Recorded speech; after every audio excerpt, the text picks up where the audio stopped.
te regarde toi hein, pendant le truc. J'ai pas de caméra spéciale. Rien.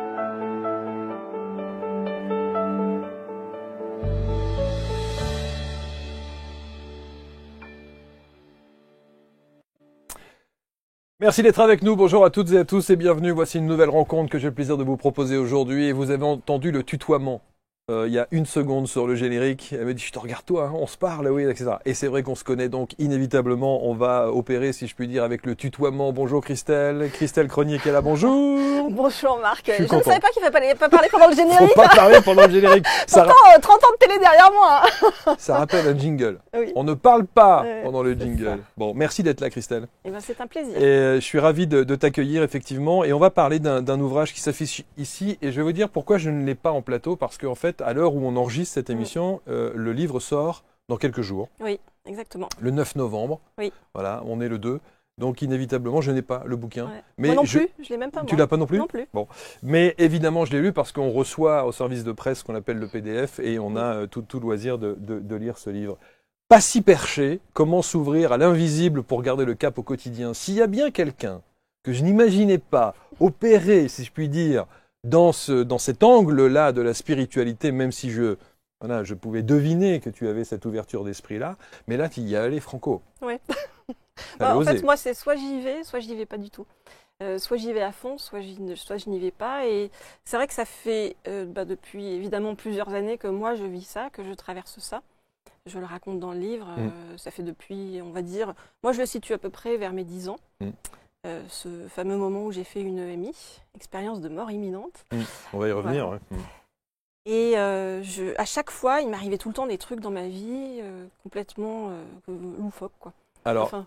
on va voir tout ça dans le détail, mais tu sais que je ne sais pas quel titre t'octroyer en fait. Est-ce que tu es journaliste, tu es productrice, tu es éditrice, tu es conférencière, tu es auteur ou autrice, en fonction de ce que l'on préfère. Quel est le titre qui te définit le mieux aujourd'hui? J'arrive pas moi non plus à trouver de titre en fait. Parce que je me rends compte qu'on est dans un monde où on aime bien les étiquettes. Les cases. Voilà, exactement. Et si on ne te met pas dans une case, on n'arrive pas à te situer, ou alors tu fais peur, parce qu'on se dit, bon, il ou elle n'est experte en rien, il survole le truc, bon voilà. Sauf que moi, je pense tout l'inverse. C'est-à-dire, je pense qu'on est plein de monde, on est plein de choses, on est aussi toutes nos mémoires ancestrales. Je l'imagine qu'on parlera de tout ça par la suite. Donc finalement, pourquoi se mettre dans une case? Peut-être la seule case, c'est être humain. Ouais, être humain. Mais tu dis aussi, je peux être aussi une sorcière 2.0 ou une fée ou une magicienne. Oui, j'aime bien le côté fée ou magicienne. Parce que sorcière, c'est finalement le mot qu'on donne pour les gens qui ont j'allais dire des pouvoirs surnaturels. C'est pas des pouvoirs surnaturels, c'est des connexions un peu différentes. Des capacités. Oui, mais je crois que après, si tu veux qu'on en reparle, c'est même pas je crois, je suis sûre qu'on peut tous avoir ça. Sauf que après, c'est une question de plein de choses. Bon, en tout cas, tu as osé effectivement écrire ce livre. C'est pas le premier ouvrage que tu sors. J'en ai sélectionné quelques-uns. Je sais pas s'ils y sont tous. Non, j'en ai écrit 12. 12, hein, exactement. Ouais. Donc évidemment. Mais oui, il y en a quelques-uns. Il y en a quelques-uns. Et on est sur l'optimisme. On est sur. Je ne connais pas Christelle sans sourire. Oui, c'est vrai. C'est ce qui te caractérise assez bien, je trouve. Alors, l'optimisme. L'optimisme, c'est, depuis que je suis petite, une réaction par rapport au monde qui m'entoure. C'est-à-dire que visiblement, j'ai choisi de voir la vie différemment, pour X raisons, par rapport à tout ce que je vivais, tout ce que je traversais, les difficultés que je voyais autour de moi, voilà. Et je suis partie vraiment dans cette façon de voir la vie parce que je pense que l'optimisme, c'est du courage plutôt que de dire ce sont les gens qui sont gnangnang ou qui sont les béni-oui-oui. Moi, je pense qu'au contraire, dans le monde dans lequel on est, il faut vraiment être courageux pour être optimiste. Donc ça, c'est la première chose. Et c'est une nature, c'est une éducation aussi peut-être. C'est plein de choses, l'optimisme. L'optimisme, pour moi, c'est un fitness mind. C'est-à-dire que, bien sûr, il y a une part de ta personnalité, en fait. Voilà, être plus ou moins optimiste, plus ou moins pessimiste. Une éducation, j'en sais rien, parce que moi, je n'ai pas du tout été éduquée dans l'optimisme. Bien au contraire, j'ai vu vraiment des choses totalement inverses et c'était un peu compliqué pour moi. Donc, peut-être que ça a été en réaction. Je pense que tout le monde peut, enfin c'est même pas je pense, et j'en suis sûre, tout le monde peut devenir optimiste. Être optimiste, finalement, c'est juste reprogrammer son cerveau d'une certaine manière. Il y a une ligue qui existe officielle, la Ligue française des optimistes. Ligue je des crois. optimistes, ouais, j'ai fait des conférences sur l'optimisme pour eux parce que après je suis devenue une spécialiste de l'optimisme, donc j'ai fait des conférences dans les entreprises sur l'optimisme au service de la performance, dans divers salons aussi, comme la Ligue des optimistes, des choses comme ça. C'est ça, oui, la Ligue des optimistes, exact. Est-ce que c'est un mal franco-français, ça, le fait de ne pas être optimiste, ou est-ce que tu as le sentiment que nous le sommes, en définitive? Non, je ne pense pas que les Français sont très optimistes, enfin heureusement pas tous, mais on est quand même connu pour dire qu'on se plaint tout le temps, qu'on est une civilisation qui n'est jamais contente de rien. Voilà, après il faut aller chercher pourquoi, et ce pourquoi, il se trouve dans plein de choses. Dans nos racines latines? Par exemple.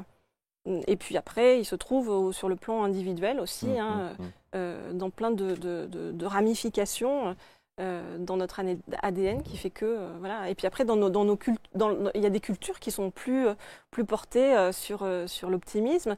Et puis il y a aussi une question de météo, souvent.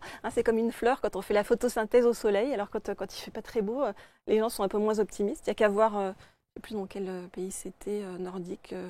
Ou je sais plus si c'est la Suède, la Norvège, enfin voilà, où quand le soleil se couche hyper tôt, là, ils ont des journées de 4 heures, tout le monde boit, tout le monde est dépressif. C'est vrai, oui, ils ont d'ailleurs un taux de suicide qui est d'ailleurs, je crois que c'est en Finlande ou quelque chose comme ça. Je sais plus, ils ont un taux de suicide ou en Islande, qui est assez élevé, effectivement. On a bien compris que. Alors, pour refermer cette page de l'optimisme, parce qu'on va se concentrer évidemment sur ton autre dimension, si je puis dire, cet ouvrage avec d'abord les récits que tu proposes, ensuite les clés. Parce que quand on a préparé l'émission, on s'est tous dit la même chose, c'est truffé d'informations, c'est une mine d'informations. Est-ce que c'est en corrélation avec l'optimisme, ça, aussi, ou pas? Plus j'avance dans ma vie et plus je découvre des choses, comme tout le monde. Mais en même temps, moi j'ai l'impression de découvrir beaucoup de trucs. Et je ne sais pas si c'est mon profil journaliste ou mon profil enfant zèbre aussi qui fait toujours plein de trucs en parallèle, qui fait qu'à chaque fois, on me fait aller sur plein de domaines différents et on m'envoie plein d'informations, ou on me fait tester plein d'informations. Et chacun des livres que j'ai pu faire, depuis le début d'ailleurs, répondait à une question que je me posais moi, personnellement. L'optimisme, quand j'ai écrit Le pouvoir de l'optimisme, c'était vraiment sur cette réflexion en quoi l'optimisme peut nous aider à avancer chacun. Et là, j'étais allée faire des interviews en parallèle par rapport à mon métier, parce que j'étais directrice des magazines en chaîne. J'étais allée faire plein d'interviews de plein de gens, de grands champions, de grands CEO, de personnes du quotidien aussi, pour essayer de comprendre en fait tous les mécanismes de réussite que chacun avait mis en place. Sachant que la réussite est propre à chacun, la définition de la réussite, bien sûr, est propre à chacun. C'est vrai, absolument. Alors, c'est vrai que cette dimension spirituelle, pourquoi est-ce que tu l'assumes maintenant seulement? Je ne l'assumais pas du tout avant. C'est-à-dire que je suis passée par plein de phases différentes. Depuis mes 10 ans, j'ai vécu plein de choses qu'on peut qualifier de paranormales et de spirituelles. Sauf que moi, je me disais, j'ai beaucoup d'imagination, ou on m'a toujours dit, tu es très créative. C'est vrai, ça se voit encore aujourd'hui. Voilà.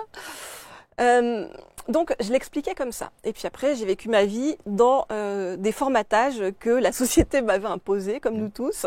Après, tout dépend de notre capacité à prendre de la distance ou pas par rapport à ces formatages et ces conditionnements. On est tous conditionnés depuis tout petit par des injonctions, que ce soit dans la famille, les profs, les amis, etc., etc.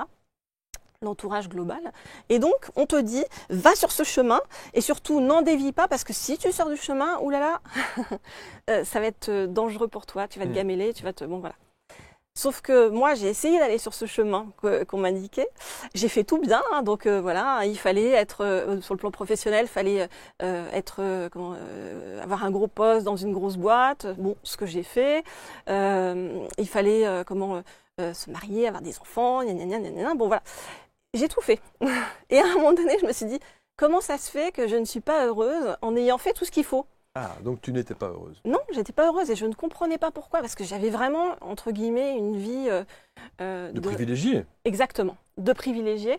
Dans le cadre de mon travail, je voyageais aussi beaucoup, je rencontrais beaucoup de personnalités, j'avais beaucoup de gens j'avais le téléphone qui sonnait tout le temps, de personnes qui me demandaient des trucs, etc. Bon, formidable. Mais pourquoi est-ce que ça va pas, moi, intérieurement? Dans ta vie, ouais. Voilà. Donc il y a eu ça, et puis à côté de ça, petit à petit, j'ai traversé, comme nous tous, des épreuves. Et je m'en suis pris en bloc, j'ai envie de dire. C'est comme mais j'ai compris après que la vie avait voulu m'enseigner des choses. Donc vraiment, je me suis pris beaucoup de choses. Ouais. Mais à tous les niveaux, hein, c'était waouh, waouh, waouh. Et à un moment donné, j'ai essayé de réagir comme on me l'avait enseigné, c'est-à-dire de façon rationnelle. J'ai une famille très rationnelle, très cadrée, enfin, et j'ai moi-même aussi un côté en moi très rationnel. Et en utilisant ces outils donc rationnels, je me suis rendu compte que pourquoi je n'y arrive pas, pourquoi je suis toujours pas heureuse. Et là, tout à coup, en fait, à un moment donné, on se dit, je lâche prise parce que voilà. Et là, il y a tout qui se met en place et on vous envoie des choses.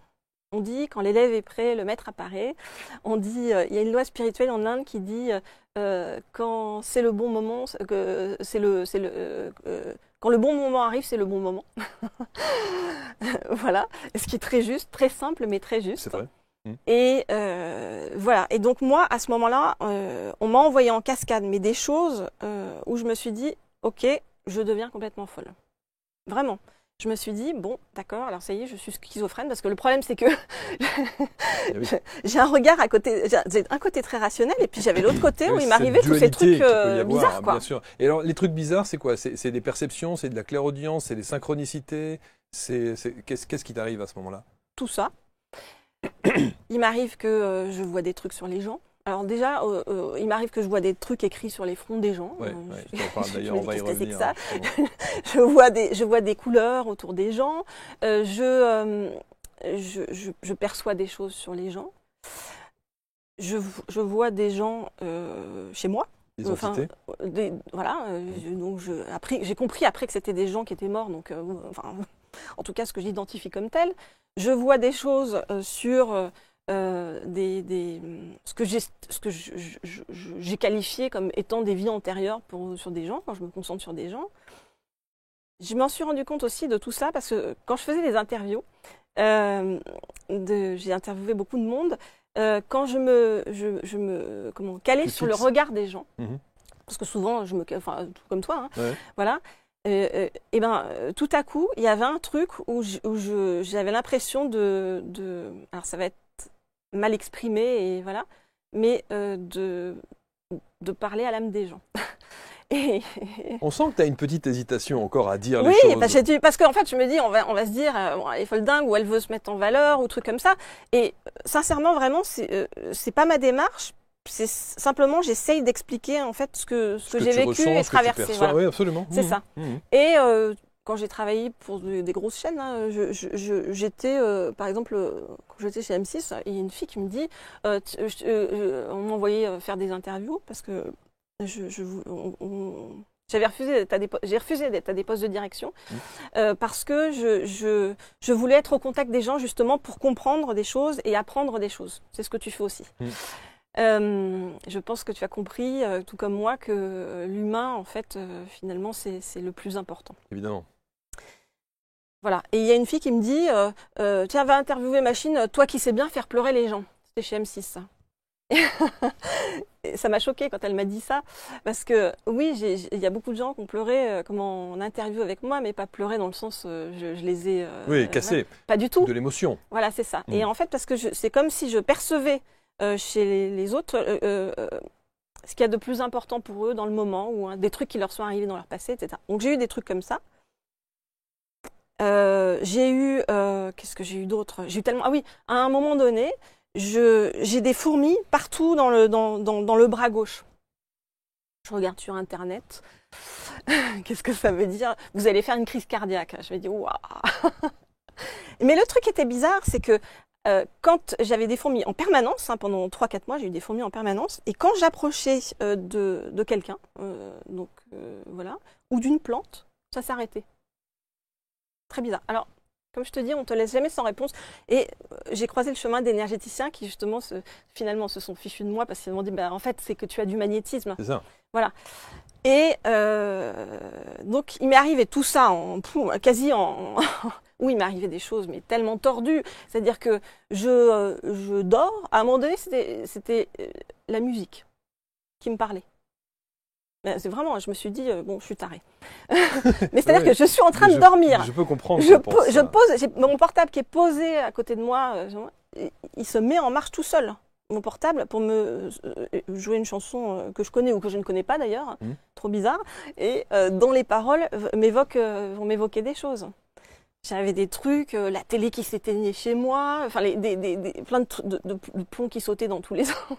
Il y a quelque chose qui se passe, oui. Ouais. Je me suis dit, bon, même avec mon côté, bon, où je me suis dit, bon d'accord, je deviens folle ou schizophrène.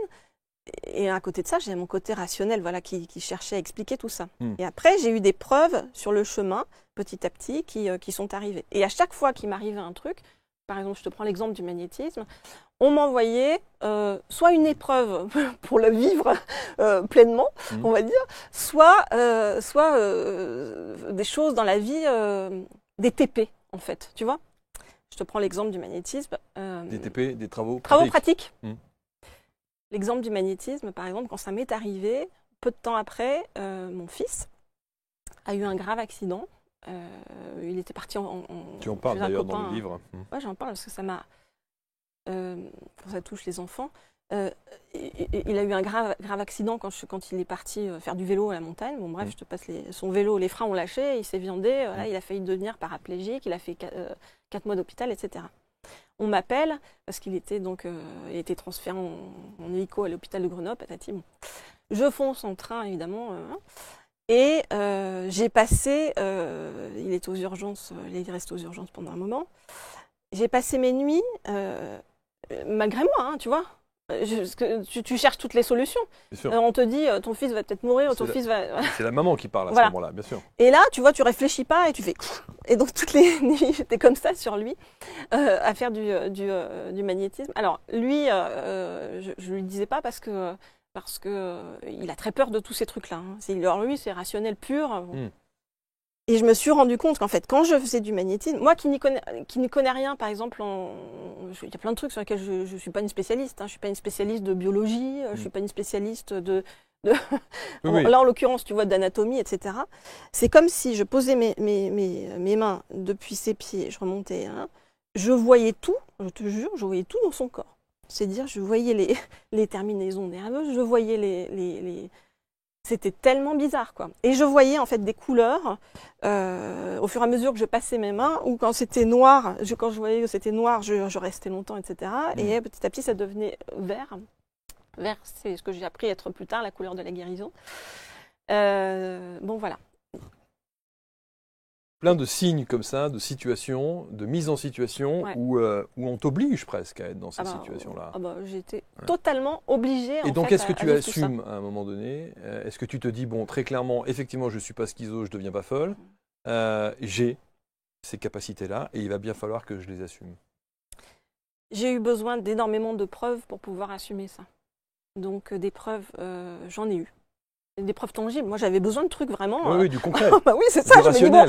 Oui, du rationnel. Est-ce que c'est moi qui mets sur mon fils comme ça, qui dit ça y est, je suis Dieu. Donc, juste par rapport à ton fils, ça l'a considérablement aidé? Alors, mon fils était comment on dit, allergique à la morphine. Ouais. Il avait un mal de chien, quoi.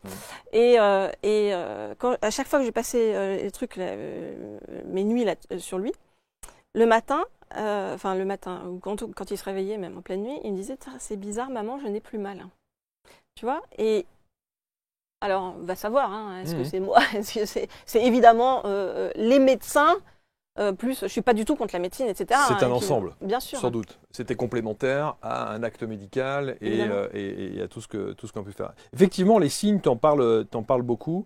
Tu parles aussi notamment des 3 personnes qui ont fait, comment dirais-je, l'avant-propos de ton ouvrage. Et elles ont toutes, alors ce sont des personnalités, qu'on connaît, Ouais. Top Chef, Master Chef, pardon, la comédienne de cette série 10%, et puis Ouais. Florence Belkacem, qui est une consoeur journaliste. Ouais. Elles ont toutes une histoire et Mm. elles expliquent toutes pourquoi, effectivement, elles ont d'abord accepté d'écrire un petit mot dans ton livre. Je trouve que l'histoire la plus incroyable, c'est celle de Florence Belkacem. Ouais. Florence, c'est très bizarre la façon dont on s'est rencontrés. On m'avait demandé de l'interviewer. C'était pour un salon du événement livre. à Paris. Voilà. Qui était sous la Tour Eiffel, qui Exactement. s'appelle Des livres et des Des stars. stars, exactement. Voilà. Ouais. Et on m'a demandé de l'interviewer au pied levé, c'est-à-dire 2 heures avant, parce que je ne sais plus qui devait l'interviewer et il avait Ça planté. s'est pas fait. Ouais. Non. Et tu refuses. Oui. Parce que tu n'as pas lu son livre. J'ai horreur Comme tout bon d'interviewer des gens Sans sans. savoir. J'ai besoin de connaître tout sur la Évidemment. personne, etc. Voilà. Évidemment. Bon, après, ça dépend des gens, hein, mais Non, mais moi, évidemment. voilà. C'est la base. Hein. Voilà. C'est la base du journalisme. J'aime pas ça. Donc, je refuse. Et je savais en plus pas du tout sur quoi porter son livre, etc. Parce que je me concentrais sur plein d'autres interviews que j'avais à faire. Donc, voilà. Elle écrit un livre avec le titre Coccinelle, Coccinelle, c'est ça. qui parle de sa maman, je crois. Hein. Oui, Ou des mamans Non, en fait, de sa mère qui est décédée et qui. qui lui envoient des signes. Ouais, c'est ça. Et qui lui envoie des signes à travers des coccinelles, quoi. Exactement. Et il se trouve que quand elle passe, quand elle monte sur scène là, pour faire l'interview avec une autre personne que moi, donc j'ai une coccinelle qui vient. Qui se pose. Oui, c'est ça. Mais alors bon. Et surtout qui reste super longtemps, quoi. Même elle m'a fait peur parce que je me dis c'est quoi ce truc. Bon, voilà. Et voyant ça, après tout à coup je me suis rendu compte en écoutant l'interview que le bouquin était là-dessus, tout ça machin. Avec ce Moi titre, j'étais déjà Coccinelle. dans ce rapport avec les défunts où j'avais des trucs tellement bizarres qui m'arrivaient en permanence, euh, dont on parlera peut-être par la suite. Et voilà, et donc en fait, je la contacte, je lui dis, je sais pas, on doit avoir un truc à faire ensemble parce que voilà ce qui m'est arrivé, etc. Et bon, on est devenus amis par la suite. Et à chaque fois, j'ai vu des signes sur elle, j'ai vu des choses sur elle en discutant, etc. Et elle m'a dit que le livre suivant qu'elle avait écrit, c'était suite à une discussion qu'on a eue ensemble parce que je lui ai dit des choses par rapport à sa grand-mère. Alors ce que qui tu était ne dis décédée. pas, parce Oui. qu'attention, ce que tu ne dis pas dans l'histoire, c'est que effectivement tu ne fais pas cette interview parce que tu n'as pas lu son livre, Ouais. certes. Tu apprends que le titre du livre c'est Coccinelle, il y a Ouais. cette coccinelle qui se porte là, et tu lui envoies dans la nuit un Oui, message oui. par C'est SMS ça. en lui disant c'est quand même étrange, Voilà. j'ai ce truc de Coccinelle qui m'est arrivé. À ce moment-là, vous vous voyez Oui. dans un café, Oui. et quand tu es face à elle dans le café, tu lui dis, je ne sais pas pourquoi, il y a la lettre T Oui. qui est sur ton front. Comme je veux des trucs sur les fronts des gens. En fait, avant, je ne le disais jamais parce que je me disais, d'une, c'est n'importe quoi. Et de deux, C'est on va me gênant. prendre pour une folle. C'est gênant. Ouais. Mais maintenant, en fait, je me suis rendu compte que lorsque je le dis aux gens, pour moi, ça n'a pas de signification. Mais en fait, pour les gens, bien ça a sûr. une signification souvent énorme. Quoi. Et la lettre T, Oui. c'est la première lettre du prénom De sa grand-mère. de sa grand-mère qui est Tassadite. décédée. Ouais. Et Ouais. qui... voilà, Et dont j'entendais des messages Et dont par t'entendais des ailleurs, messages. voilà, qui lui disaient il faut que tu fasses ça, ça, ça, ça. Voilà. Bon, alors ça, c'est pas ce que j'appelle des preuves qui ont été pour moi très concrètes, très réelles. Toi, oui, mais moi je doute encore face à des preuves tu comme doutes ça. encore avec ça, Oui. même avec ça. Même avec ça, je doute encore parce que je me dis peut-être que je suis tombée dessus par hasard, quoi. Enfin, tu vois. Ça fait beaucoup de hasard, hein. La coccinelle, Oui. le thé. Bon, Oui, mais j'ai eu des preuves qui m'ont beaucoup plus ébranlée. Hein. Comme, par exemple, à un moment donné, moi qui n'étais pas une folle de méditation, même je détestais ça. Hein. C'est comme dans Mange, Prie, Aime. Tu sais, je trouvais ça vraiment pénible parce que moi je suis quelqu'un d'assez actif. Ouais. Et rester comme ça. Bon. Par contre, dès le moment où, je ne sais pas si c'est le troisième œil ou je ne sais quoi qui s'est ouvert, en tout cas, où tout à coup, quand je me suis mis à fermer les yeux, j'ai vu 400 000 trucs, comme si j'étais au cinéma en fait. Hein. C'est la télé, hein, intérieure. j'ai ça aussi. T'as ça aussi? Ah oui, C'est un truc de fou. Hein. Ah, c'est Et incroyable. bon, alors là, tu te dis, oh, c'est Mais même sympa. avec des situations. Mais oui, C'est-à-dire que, et moi je l'ai au moment où je vais me coucher. au moment où tu vas te C'est-à-dire coucher. que Ouais. Au je moment où tu es au m'allonge, calme. je ferme les yeux et là je vois. Ah. Et des gens qui me parlent. Ouais. Ah. Moi, Je les entends pas, mais je les vois. Je les ai toute la journée. Ah oui, c'est Et ça. puis, quand je vais me coucher, j'avais d'autres trucs plus bizarres. J'avais l'impression qu'il y avait des gens qui me touchaient, des courants d'air froid sur les épaules, sur les mollets, tout ça. Dans mon lit, je suis comme ça, quoi. Tellement j'avais peur. On dirait une enfant. Non, mais c'est incroyable. Alors, tu parles effectivement, tu parles des visions que tu as au bord de ton lit, des Indiens. Ah oui, alors tout ça, tu vois, c'est encore, ça restait pour moi de l'ordre du surnaturel. Et ça a été, mais il y a eu des choses, tu vois, si tu veux que je te donne des trucs où j'ai eu des preuves vraiment, enfin, entre guillemets, hein. À un moment donné, je me dis, pour m'amuser, parce que j'étais dans ces méditations, je me dis, tiens, je vais m'entraîner sur des personnes connues. Vu que moi, j'ai interviewé plein de gens connus, je me dis, bon, je reste dans mon domaine, voilà. Mais cette fois-ci, je vais le faire sur des gens qui sont morts. Et qui je vois, Victor Hugo. Alors, ça a l'air complètement frappé hein, quand on en parle. Moi, la première, je suis à dire ça. Bon. Et Victor Hugo me parle parce que quand j'étais petite, mon grand-père m'avait offert un bouquin de Victor Hugo. Donc peut-être que c'est pour ça que je connais comme tout le monde la vie de Victor Hugo, en gros. Hein, voilà, hein. Bon. Sauf qu'il y avait des trucs que je ne connaissais pas visiblement sur Victor Hugo. Alors, je vis c'est-à-dire je ferme les yeux et je vis depuis longtemps là, ce qu'on appelle l'écriture automatique, c'est-à-dire que c'est comme si je recevais des mots, des trucs, je vois des choses et puis j'entends des choses. Alors je les note, je me dis je vérifierai. Et sur des gens comme ça, je me dis c'est bien parce que je vais pouvoir vérifier facilement parce qu'il y a Internet. Donc j'entends des trucs. D'abord je vois une photo d'un gars allongé sur son lit, que je me dis ça doit être Victor Hugo, hein, voilà. Ensuite je vois comme s'il y avait une petite fille comme ça sur les genoux avec des bouclettes. J'entends des trucs, j'entends Sarah Bernard. J'entends j'entends tout le temps, ça revenait tout le temps, Amélia, Amélia, Amélia. Et bon, je passe le truc, mais j'ai entendu énormément de choses sur lui. Hein. Et après, qu'est-ce que je fais ah oui, le livre d'Anaël, on peut en parler. Qu'est-ce que je fais Je vais vérifier sur Internet. Je me dis, Victor Hugo, il est connu, bon, et je regarde. Et je découvre des trucs, mais qui m'ont fait très peur, en fait.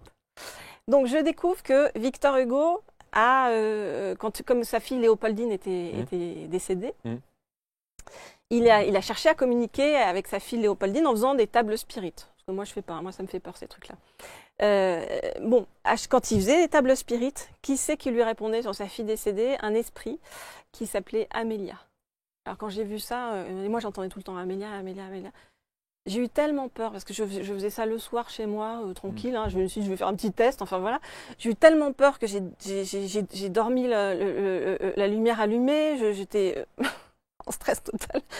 Et ensuite, des choses comme, tu vois, par exemple, des choses que j'avais entendues, genre Sarah Bernard. Par exemple, je te jure que je ne savais pas, bon, je connais Sarah Bernard évidemment, comme tout le monde, mais je ne savais pas s'ils étaient du même siècle. Hein.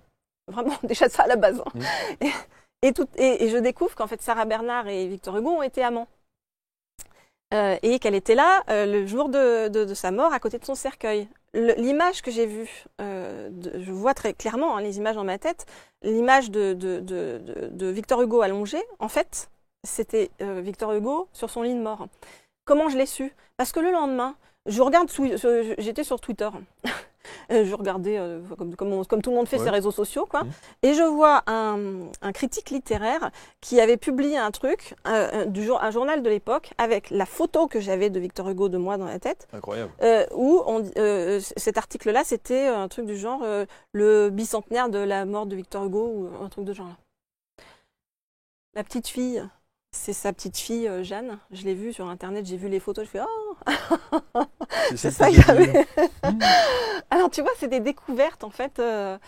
Et après, je me suis rendu compte que Victor Hugo, à son époque, a voulu faire comme moi, au-delà de communiquer avec sa fille Léopoldine, eh ben, il a cherché à communiquer avec plein de gens connus de son époque. Donc lui, il cherchait à parler avec Molière, avec Shakespeare, des gens comme ça. Quoi. Voilà, mais c'est incroyable parce qu'effectivement, on pourrait se dire que quand tu as cette masse d'informations qui t'arrivent, de ressentis, de perceptions, de clairaudience, de médiumnité, etc., il y a quand même entre ces perceptions-là et le fait de vouloir les écrire et de les dévoiler comme ça au grand public, il se passe encore des choses. Oui.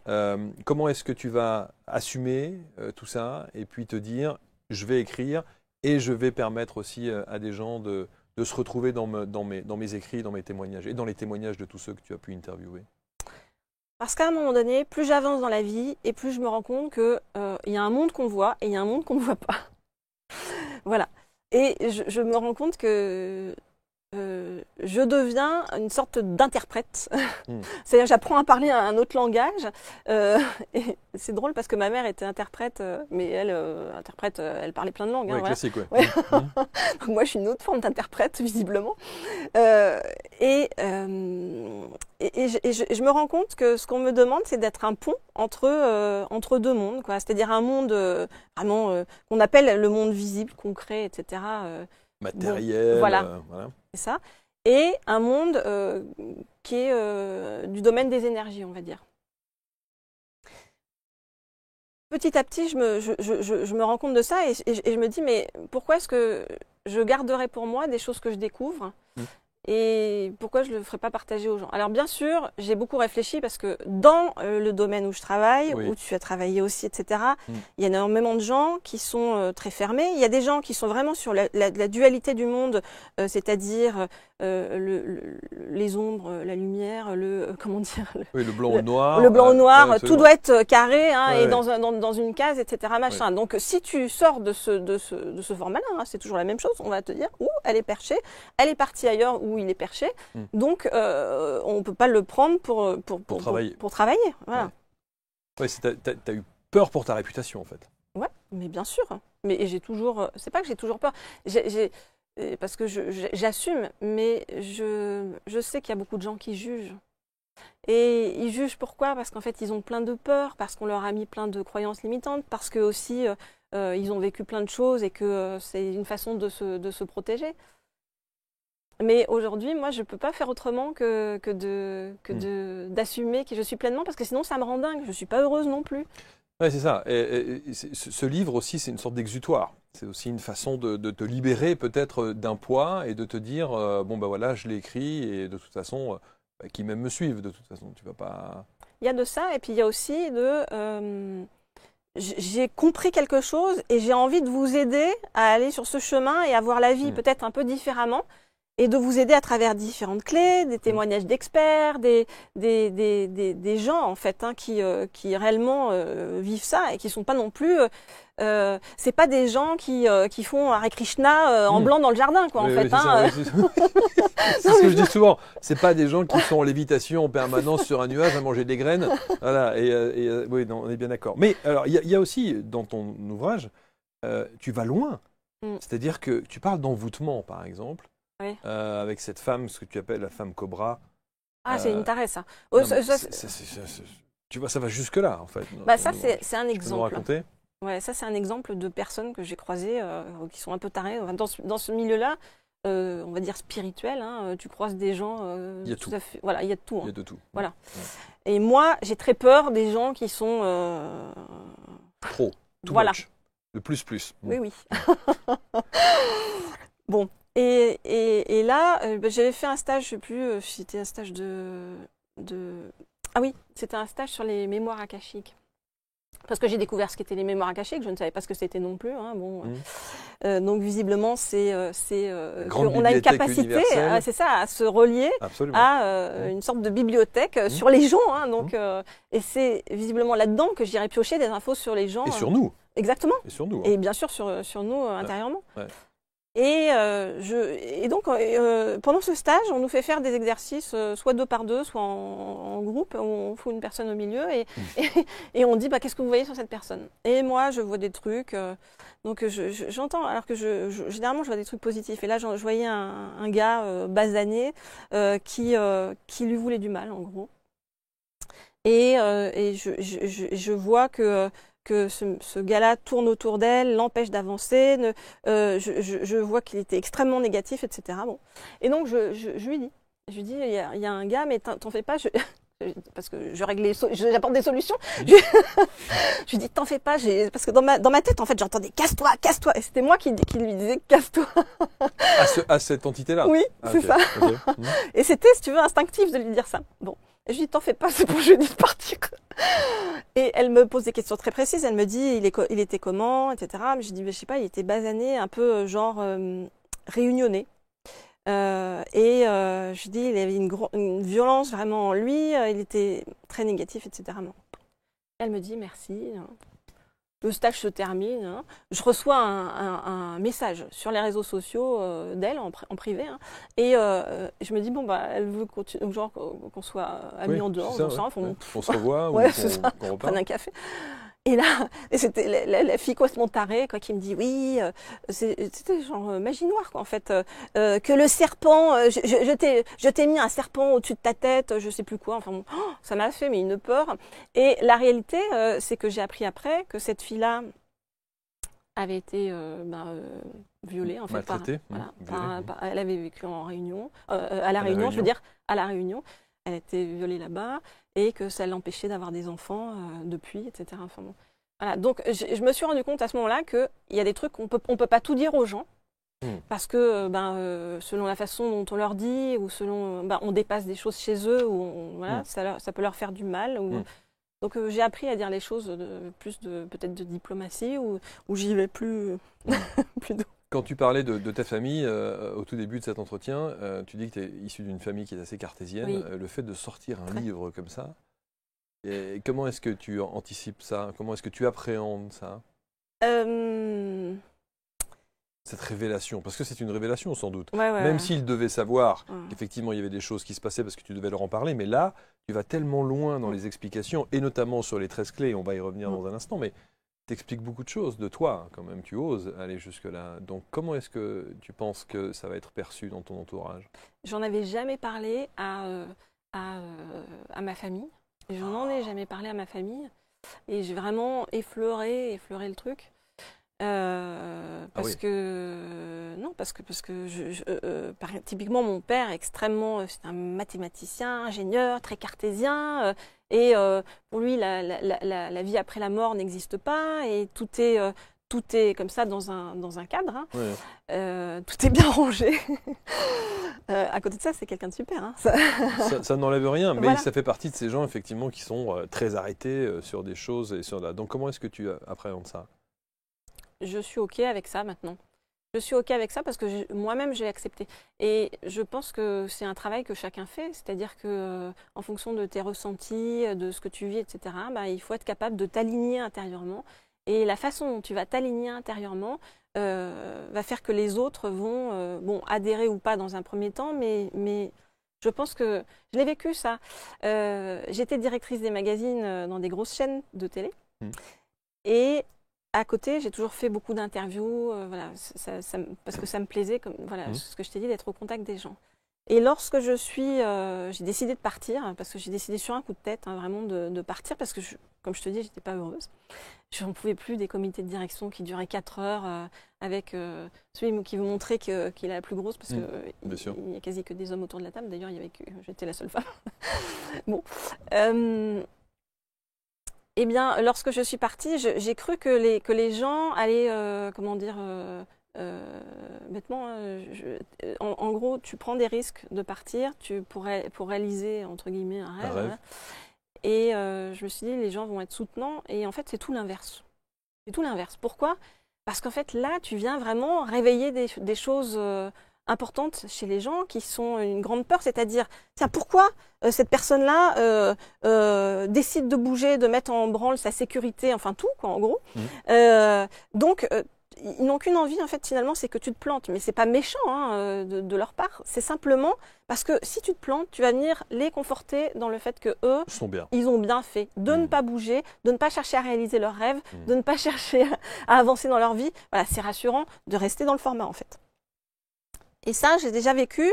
Donc, je te dis, de devoir en fait réunifier deux choses. Et même moi, au départ, j'avais du mal à me dire je suis journaliste. Parce que je me disais, je suis tellement de choses. Oui. Et le jour où j'ai accepté que, oui, finalement, je suis journaliste, puisque je fais des interviews, j'ai essayé d'en prouver toujours plus. C'est-à-dire que j'étais réputée pour être celle qui arrivait à voir les gens qu'on n'arrive pas à voir en interview, tu vois. qu'on appelle les scoops, voilà. Mais les scoops positifs, hein, pas les trucs pourris. Et pourquoi? Parce que moi, je me mettais à chaque fois la barre la plus haute pour me prouver aussi à moi-même que j'étais. Donc, voilà. un Mais dès le besoin moment de où j'accepte, légitimité. mais dès le moment où tu acceptes en fait ta légitimité dans un truc, et tu vois, c'est mon cas aujourd'hui là-dessus, j'ai accepté parce que j'ai vécu tellement de choses qui m'ont prouvé que je me dis, bon ben. Est-ce que ça veut dire qu'aujourd'hui, le fait d'accepter te permet de dire que tu n'as pas de doute? Ouais. Ah bah ouais, j'ai plus de doute là-dessus en fait.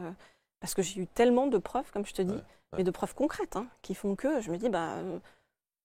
Je crois qu'on a tous des capacités, hein, on le sait, dans notre cerveau, on le sait aussi avec qu'on utilise je ne sais plus combien de pourcents de notre cerveau, on a aussi évidemment la physique quantique qui réfléchit à tout ça.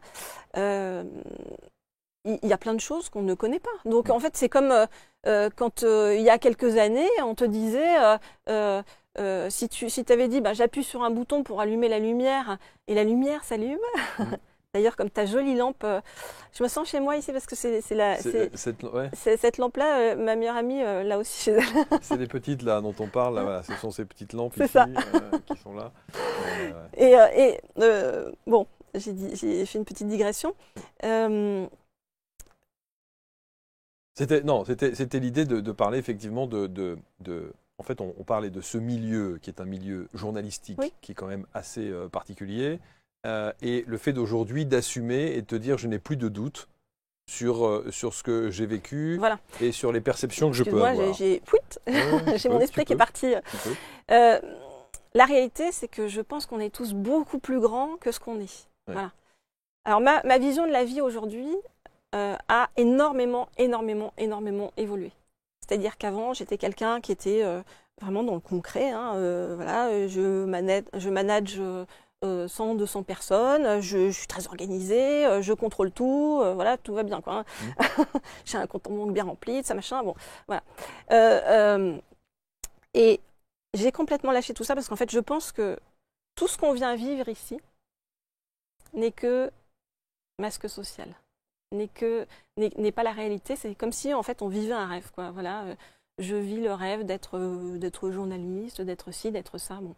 Ok, chacun vit le rêve, hein, voilà, je suis CEO de tel truc, formidable, ça correspond bien à ce que je voulais faire, parce que quand à l'école j'étais petit et gros, et je me faisais taper, et maintenant c'est moi qui dirige. Bon, tout ça pour moi c'est vraiment de l'ordre du masque social. Je pense qu'on est tous venus ici, quel qu'on soit, pour une seule raison. La seule raison pour laquelle on vient, et je crois beaucoup au karma, c'est pour s'élever en niveau de conscience. C'est-à-dire qu'on arrive avec un certain niveau de conscience qui n'est pas le même pour tous. Hein. Et ça, j'ai eu beaucoup de mal à l'accepter parce que avant, je disais, celui-là, par exemple, sa façon de réagir, c'est un con. Bon, je pense plus la même chose. Je pense simplement qu'on a différents niveaux d'âme. Tu sais, c'est comme une radio, toi qui as fait de la radio. C'est-à-dire que tu as plein d'ondes différentes. Et je pense qu'en fonction des épreuves qu'on traverse, des gens qu'on rencontre, qu'on s'est mis ou pas d'ailleurs sur le chemin avant, hein, bon ça c'est encore une autre histoire, eh bien on apprend des choses. Quand tu apprends des choses, tu passes au niveau entre guillemets supérieur, comme dans un jeu hein, finalement, hein, c'est Super Mario. Voilà, et quand tu passes sur une onde supérieure, eh bien ton énergie attire des gens qui sont, on dit, être sur la même longueur d'onde que quelqu'un, tu vois. Et donc plus tu changes ton énergie intérieurement, et plus tu augmentes en niveau d'énergie, on appelle ça le taux vibratoire, plus tu vas attirer des gens qui te ressemblent, des gens qui vont te tirer vers le haut, et puis plus des gens qui sont sur des niveaux, d'autres niveaux, hein, vont moins t'intéresser, ou ce qui ne veut pas dire que tu ne vas pas les aider sur certaines choses, etc. Mais c'est comme si tu avais aussi, pour moi, c'est comme si tu avais plein de niveaux. Alors, tu as le CP, le machin, jusqu'à la terminale. Quand tu es en terminale, tu ne peux pas parler de la même manière à quelqu'un qui est en CP parce qu'il ne va pas comprendre. Pour moi, les gens qui sont en CP, c'est ce qu'on appelle les âmes primaires aussi. Et ce sont des gens qui ne s'intéressent que à l'aspect matériel des choses, qui sont uniquement sur des thématiques de pouvoir, d'argent, etc. Tout ça. Ce qui ne veut pas dire que l'argent est négatif. Hein. Alors justement, comment est-ce que ce côté, on sent bien que tu lâches un peu ce côté matérialiste, hein, pour être plus dans cette dimension spirituelle qui t'habite visiblement et depuis longtemps et que tu assumes maintenant aujourd'hui. On est dans une société qui est quand même extrêmement matérialiste, qui est quand même basée aussi sur l'étiquette qu'on va porter, sur le niveau social que l'on peut avoir, etc. Comment est-ce que tu arrives à jongler justement entre les deux, entre ce que tu ressens, les perceptions que tu as, l'éthique que tu veux avoir au travers justement de ta spiritualité et la nécessité aussi de vivre, exactement, et d'être sur un plan purement matérialiste parce qu'on ne peut pas y échapper. Évidemment. On en a parlé d'ailleurs un petit peu tous les deux avant l'émission, du fait que moi, ce que je suis en train d'apprendre en ce moment, c'est vraiment à me remettre dans l'aspect commercial des choses et l'aspect business. Parce que tout le reste, je pense que je suis plutôt capée là-dessus. Et pour ça, j'assiste à de nombreux boards d'entrepreneurs. Je rencontre énormément de monde. Et j'ai rencontré beaucoup de gens à des niveaux aussi, des grands leaders, des politiques, je sais pas comment te dire, des grands chefs d'entreprise, etc. Oui, des gens influents. Voilà. Et je me rends compte qu'à un certain niveau, c'est dingue. Alors, pas tous, hein, tu en as énormément qui sont je dis des âmes primaires. Hein. Mais tu en as, oh la vache. Qui ont aussi cette dimension-là, cette perception-là. Ouais. Et c'est avec cela que moi je veux avancer aujourd'hui, parce que je pense que si on arrive à insuffler d'en haut une vague positive, on va dire, eh ben, on peut arriver à faire des choses pour faire bouger un petit peu le monde, puisqu'on voit bien que c'est le bordel aujourd'hui. Donc ceux qui ont essayé de n'être que sur des options matérialistes, etc., on voit que ça rate. Hein. Bien sûr, mais on se rend compte aujourd'hui qu'il y a beaucoup de chefs d'entreprise, beaucoup de leaders qui instaurent une dimension spirituelle dans leur entreprise pour le bien-être de leurs salariés. Et tant mieux. Et c'est bien, et c'est une bonne chose. Donc, alors il y en a, c'est forcé. Hein. C'est-à-dire, je fais ça parce que c'est à la mode et parce que je ne veux pas que mes salariés se tirent. Et voilà, bon, ce qui est aussi une option. Tant mieux si au final, il y a ça, il y a plus de développement personnel, plus de machin, etc. Mais il y en a, c'est vraiment... parce qu'ils ont aussi vécu des choses. Quoi. Et ceux-là, ils m'intéressent beaucoup. Et après, ça m'intéresse beaucoup d'aider les autres à évoluer en termes d'intelligence émotionnelle. Quoi, voilà. Et je me rends compte dans ces boards d'entrepreneurs où je me retrouve face à des financiers, des commerciaux, des grands chefs d'entreprise qui n'ont pas du tout la même vision que moi de la vie. Chacun pose généralement une question par rapport à un de ses business, etc. Et puis tout le monde répond. Donc tu as des profils différents. Tu vois, on va répondre côté juridique, côté machin. Et moi, je réponds avec mon côté intelligence émotionnelle. Et je suis vraiment étonnée en fait de voir que tout à coup, ça, pour certains, ça... Ah ouais, tu vois, tout à coup, ils voient une autre ouverture, etc. qui en plus les aide pour leur business. Donc, oui, parce qu'on a souvent, je pense que beaucoup de chefs d'entreprise à haut niveau, avec des fortes responsabilités, se disent que c'est pas compatible. Oui, bien sûr. Que voilà, on est là pour faire du chiffre, on a des objectifs, on a un tableau Excel et puis on se contente de ça. Alors que non, c'est compatible. On peut faire les deux, effectivement. On peut instaurer cette dimension développement personnel, spiritualité, dans une entreprise même à très haut niveau. Si tu savais, moi, quand j'ai accepté de lâcher ce côté contrôlant, que j'ai lâché malgré moi, parce que c'est la vie qui m'en a tellement balancé que je fais ok. C'est ce qu'on appelle le lâcher prise. À ce moment-là, c'est dingue comment tout s'aligne. C'est-à-dire que quand j'ai besoin d'un truc, on me le met sur le chemin. Mais est-ce que ce lâcher prise, c'est ça qui m'intéresse, Christelle, est-ce que ce lâcher prise, il arrive suite à un ras-le-bol? Ou est-ce que tu te mets en condition pour te dire, allez, je lâche prise, ok, j'ai pris conscience du truc, j'arrête, tu vois?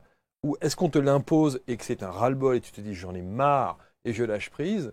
Ou est-ce que tu fais le travail parce que tu dis que voilà, il faut prendre... Je pense que ça dépend des gens et je pense que ça dépend du niveau d'âme que tu as au départ. Toi, en l'occurrence. Moi, il m'a fallu pour arriver à ce lâcher prise qu'on m'envoie beaucoup de choses dans la tête. Et, donc un ras-le-bol. C'est pas un ras-le-bol, c'est... une prise de conscience. Oui, c'est vraiment une prise de conscience, c'est un déclic. C'est de se dire, oh, j'en peux plus. Enfin, c'est bon. Qu'est-ce que je peux faire d'autre, en fait? C'est ça, oui, c'est ça. J'ai compris, ça va, c'est bon. Ouais, c'est ça. La coupe est pleine, j'ai compris. Exactement. Ouais. Et en fait, je me suis rendu compte que quand tu lâches, tout à coup, c'est-à-dire que le lâcher prise, ça ne veut pas dire je fais rien, je reste dans mon canapé et j'attends que ça se passe. C'est pas du tout ça. Ça veut dire je fais de mon mieux par rapport à mes objectifs, à ce que je veux mettre en place, etc., etc. Mais après, j'accepte de lâcher et j'accepte que l'univers fasse sa part et vienne me répondre par rapport à ça. Et moi, il m'arrive des choses, mais vraiment, il y a des moments dans ma vie où je me suis dit, ben, vraiment, c'est compliqué pour moi, mais j'étais dans le lâcher-prise total. Et tout à coup, il y a des trucs qui sont sortis, mais de nulle part pour me sauver. Moi-même, je suis toujours surprise, vraiment. Je me dis, mais d'où ça sort? Mais c'est beau en même temps. Un mot sur les 13 clés. Oui. On ne va pas évidemment toutes les donner, mais j'en ai sélectionné quelques-unes parce que il y a des choses dont tu parles. Le pouvoir des plumes selon les couleurs. Je me suis dit, qu'est-ce que c'est que ça? L'écriture automatique, tu en as parlé évidemment. La magie des chats, Ah oui. etc. Comment tu as sélectionné ces 13 clés en l'occurrence? Alors, ce que tu viens de citer, ça ne fait pas partie des 13 clés. Oui. C'est plus des anecdotes ou des choses amusantes, en fait, pour se dire que parmi les signes, il peut y avoir des signes différents, tu vois. Et donc, les plumes, par exemple. Des choses que tu as testées. Oui. Ouais. Bah, bon, les plumes, c'est drôle. Depuis que je fais attention aux signes, parce qu'avant, je faisais pas attention. Quand on est dans des grosses boîtes, qu'on court, machin, qu'on a ces objectifs, on a le stress avec ces boss, ces machins. On fait pas attention à tout ça. Mais quand tu acceptes de baisser un peu ça, justement le contrôle, etc., tout à coup, tu te rends compte que dans ta vie, toute ta journée, Marc, tu vas avoir des signes qui t'arrivent pour t'indiquer le juste chemin. Mais vraiment, hein, c'est un truc de fou. Après, ça va être des signes qui vont te parler en fonction de ta personnalité, en fonction de qui tu es, en fonction de ton vécu, etc., etc., quoi.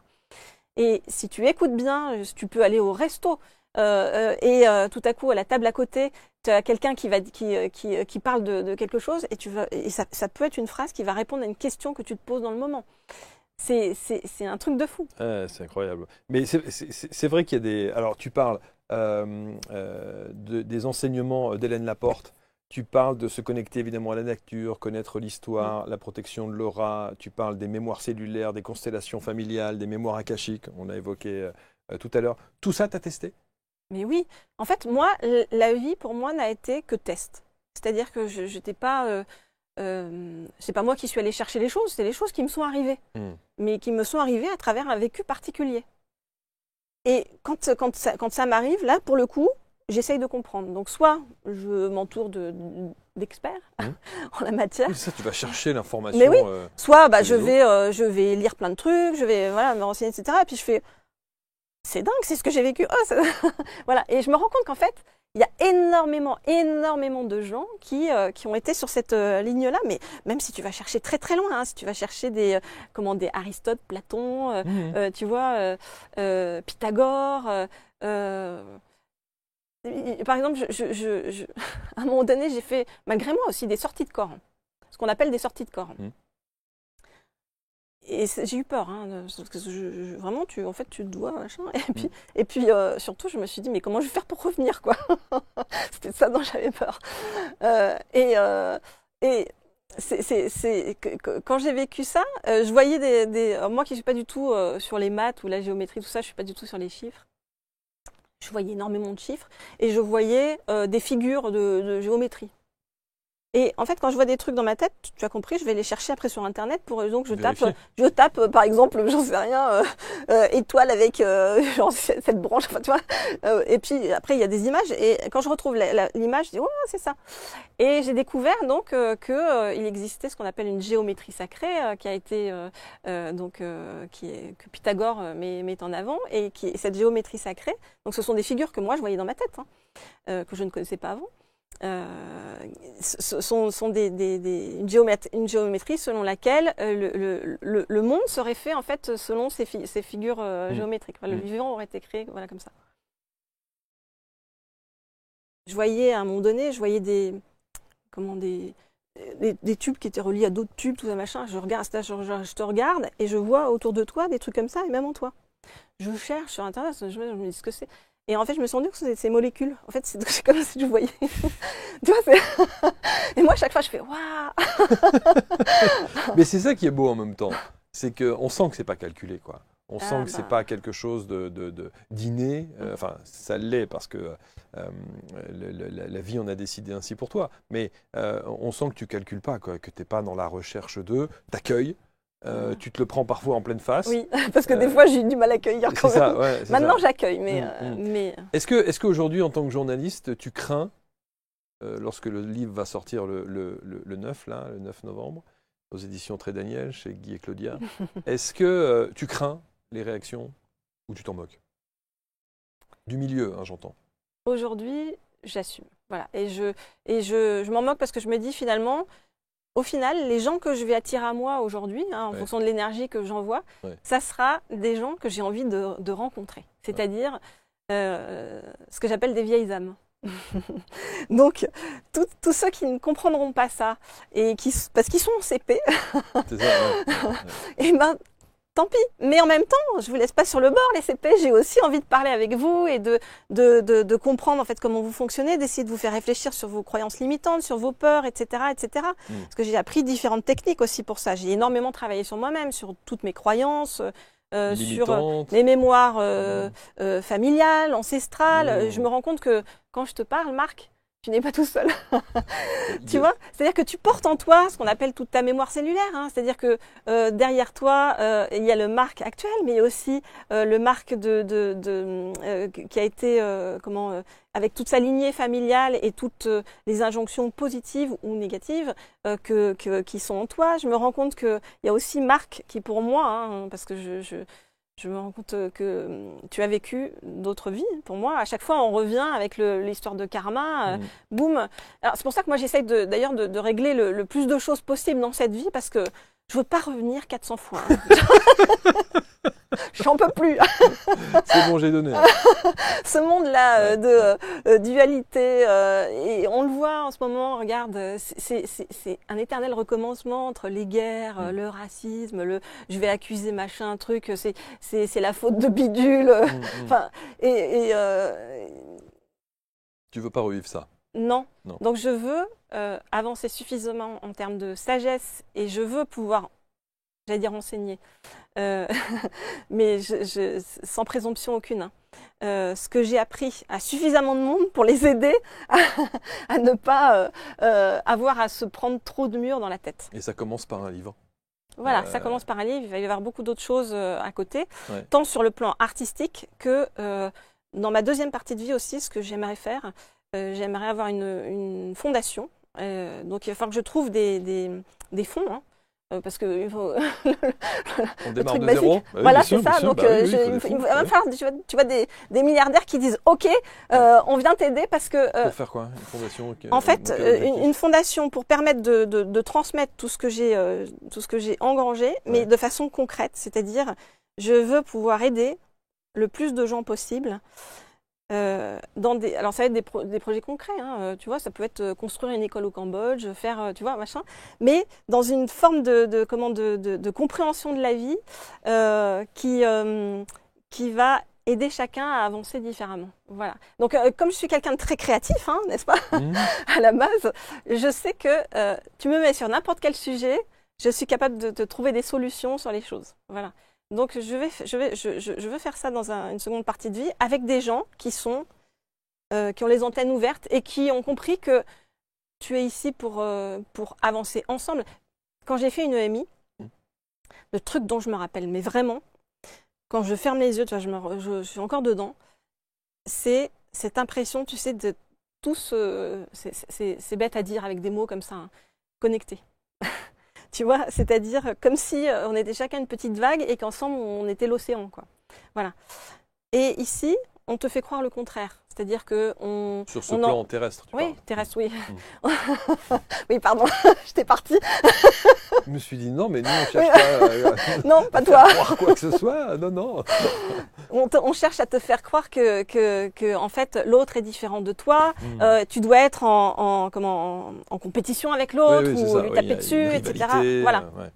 Non, pour moi, au contraire, on est tous liés et il faut que avec les gens qui sont, entre guillemets, les plus éveillés, on va dire, sur le sujet, eh bien, il faut se retrouver pour faire des choses, pour ramener cette solidarité, en fait, dans le monde. Tu prends un virage, là. Hein.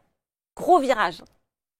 T'as tout plaqué du journalisme, des interviews et tout Non, ça? ça n'empêche pas que je continue à faire aussi des interviews, Alors, que je continue à produire des choses, des documentaires. Tu fais toujours le magazine? Ah oui, j'ai lancé un magazine qui s'appelle Rise. Ah oui, tiens, en fait, Voilà. j'avais oublié. J'ai aussi ça à côté. Je me souvenais plus, oui, c'est ça. t'as lancé un Exactement, magazine, j'avais ouais. lancé un magazine qui s'appelait Liberty Mag, j'en ai lancé un qui s'appelle Rise.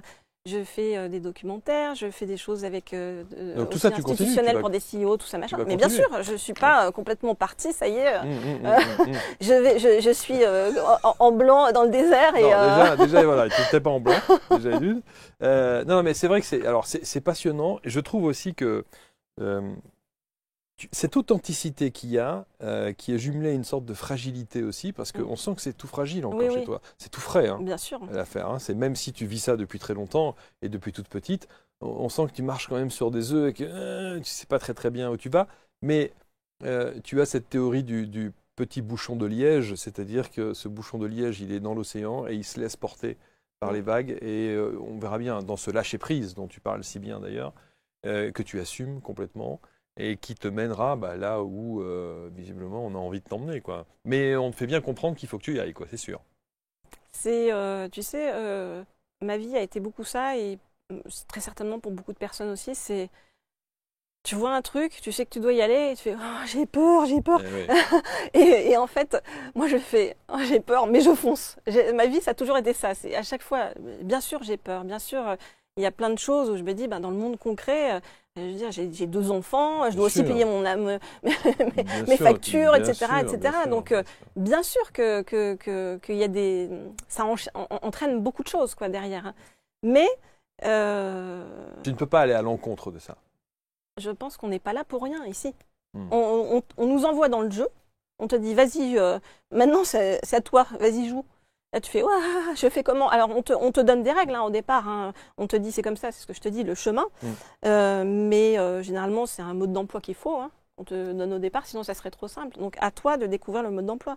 Moi, petit à petit, j'ai trouvé pas mal d'éléments du mode d'emploi, je pense. Et je ne suis pas la seule. Je retrouve beaucoup de gens, en fait, comme ça. Des gens comme Oprah Winfrey aussi, tu vois, des Anaëlle Chimoni dont tu montrais tout à l'heure l'ouvrage, qui est une petite fille de 8 ans qui était polyhandicapée et autiste et qui a malgré tout écrit un livre où à 8 ans, elle a écrit un bouquin, elle est morte à 10 ans, où elle a fait passer sa philosophie sur comment dépasser les épreuves, etc. etc. C'est incroyable, ouais. Et tous ces gens-là me nourrissent. Sœur Emmanuel, et dans toutes les religions. Attention, je ne suis pas bloquée sur une religion. Il n'y a pas de prosélytisme. Non, rien du tout. Ouais. Et d'ailleurs, la vie m'a fait découvrir, m'a aussi emmenée dans plein d'univers différents. Parce que moi, au départ, je suis quand même un peu cocon, un peu bourge, etc. Et la vie m'a tellement ouvert que je me dis, je ne peux pas être contre l'autre, en fait. Je ne peux qu'avancer avec les autres et avancer ensemble. Et je suis contente que tu sois comme ça aussi. C'est un beau message. En tout cas, c'est un beau message. Certaines mauvaises langues vont dire « Oh, c'est très utopiste ». Bon, peut-être. Mais en tout cas, tu essaies. Tu es aligné avec tes valeurs, avec tes principes, avec les fondamentaux de ce qui aujourd'hui fait la femme que tu es aujourd'hui, avec les acquis aussi. Voilà. Et je trouve qu'effectivement, il fallait oser écrire ce livre. Le titre est très bien trouvé parce que pas si perché que ça en fait, hein, Christelle, évidemment. Ça, c'est trouvé avec mon éditeur. C'est un travail vraiment commun et je remercie d'ailleurs mon éditeur, Très Daniel. Je peux te donner une anecdote aussi? Bien sûr, oui, je t'en prie. Depuis des années, alors j'ai habité dans le 6e à Paris, il y a longtemps, et c'est un quartier qui me fait du bien. On va savoir pourquoi. C'est un beau quartier. Bon, oui, c'est un beau quartier, mais au-delà de ça, en énergie, ça me fait du bien. Et je vais toujours dans le même café depuis des années, des années, des années. Et c'est là où je vais quand je suis triste, quand bon, tout ce que tu veux. Et quand j'écris ce livre, je dis, parce que maintenant je demande des trucs, hein, puisqu'il y a des guides, des gens, etc. avec nous, je dis, il n'y a qu'à demander. Hein. Oui, bien sûr. Donc t'aurais tort de t'en priver. Je dis, où est-ce que je vais trouver un éditeur. mon éditeur? Et on me répond, parce qu'à un moment donné, aussi, on m'a répondu avec des trucs très bizarres. On me répondait genre en vieux français ou des trucs comme ça. C'est là où je me dis, je peux pas inventer ça parce que comment en 5 secondes, on me répondait avec des sortes de haïkus, tu vois ce que c'est les haïkus. Et je me dis, c'est pas moi. Enfin, je veux dire, je saurais pas écrire aussi vite un truc comme ça, qui est à la fois un peu poétique, ça machin. Bon, là, ce que je vais te dire, c'est pas poétique, mais on me répond, nage dans le fleuve où tu t'abreuves. Et ce qui est drôle, c'est que alors je me suis dit bon, ils sont fous. Enfin, encore une fois, n'importe quoi. Bon. Qu'est-ce que ça veut dire? Et maintenant, avec le recul, j'ai compris. Très Daniel est juste à côté du café où je m'abreuve, mais vraiment juste à côté. Hein.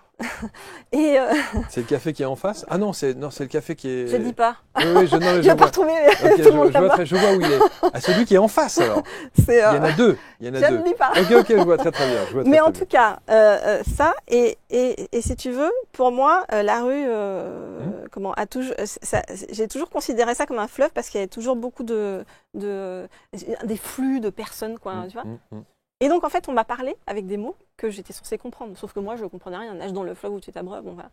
Je tombe sur Très Daniel et c'est un coup de cœur absolu parce que c'est des gens qui, pour moi, sont évidemment très... Il y a toute la famille Très Daniel. C'est vraiment une famille... qui ont une conscience absolue des choses. Voilà. Marie, mon éditrice, qui est une fille adorable. Enfin...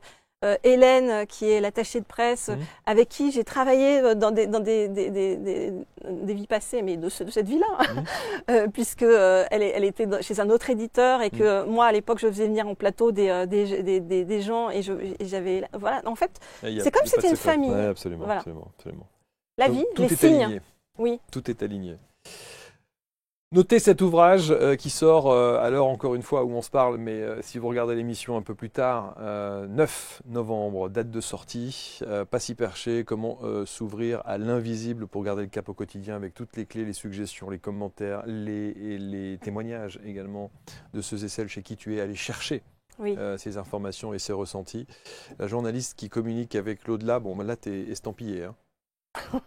Là, tu peux plus reculer. Là. J'ai pas perdu le côté marketing à côté.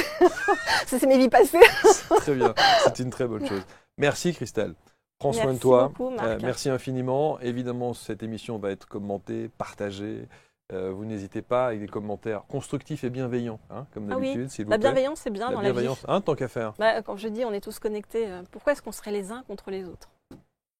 Les uns avec les autres, c'est mieux. Les uns avec les autres. Merci beaucoup Christelle. Merci à tous. On se retrouve très vite pour une prochaine rencontre. Salut.